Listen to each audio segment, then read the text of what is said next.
So ito, first day po ni sir. So ngayon, napakalupit na po niya. First day pa lamang po niya. First time lang din po niya maahawak ng motor.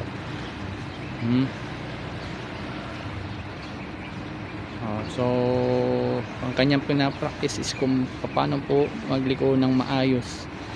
Sa ngayon, medyo nakababa po muna ang kanyang paa kasi kinokontrol pa po niya yung paano mag gas habang lumiliko or paano lumiko ng maayos. So ito na nga po, nasetapan ko na nga po siya ng cone.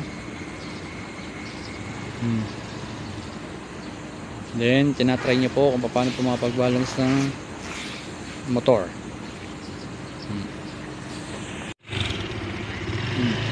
So ito na nga po, unti-unti na nga po nakukuha ni sir kung paano po mag-balance ng motor.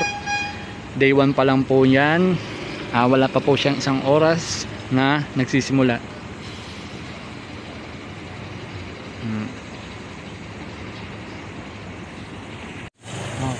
Ayan po si sir, napakagaling na po mag-balance niya. Sa kalating oras pa lang po siya nagmumotor. I-stop po muna siya. Kaya po muna siya tumigil kasi po pagdating po sa mga ahonan, alam na po kung ano kanyang gagawin. At dito nga rin po pala kami nagtuturo ng 4 wheels. Sa mga gusto po magkaroon ng 4 wheels dyan, ito po kami nagtuturo mag-parking.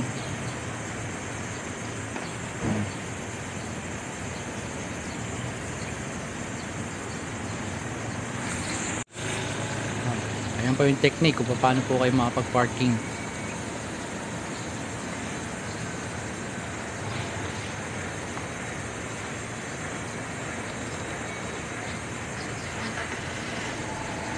Bali manual transmission po ito.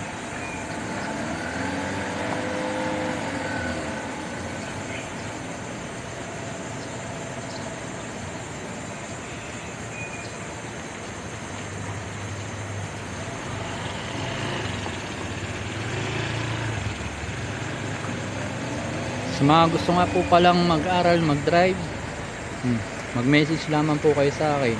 Okay po. Mga gusto po matuto magmotor, ayan po, nagmumotor po si sir. Ayan, tinuturuan ko po siya. So ito po, titignan ko po sa inyo kung paano yung technique, kung paano po mag-parking. Yung dalawang cone po yan, dapat iiwasan niyo po yan. Huwag niyo po siyang tatamaan. Kasi kunwari, tao po yan o sasakyan, dapat makikita niyo po sa side mirror kung paano po kayong makalusot yan.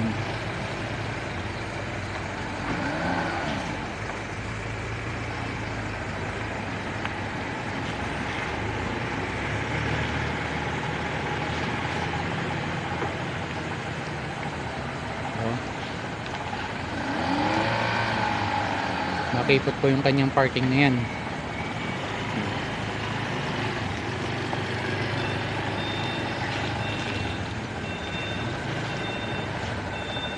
Ayan po. Ito po si sir. Wala pang 2 oras na nag-aaral magmotor pero ang galing na po niya kagad. Pansin niyo po, galing niya mag-balance.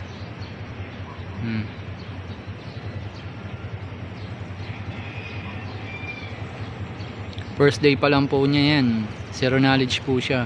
Kumbaga wala pa po talagang alam sa pagmumotor.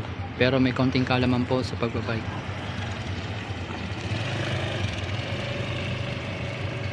Ang galing na niya.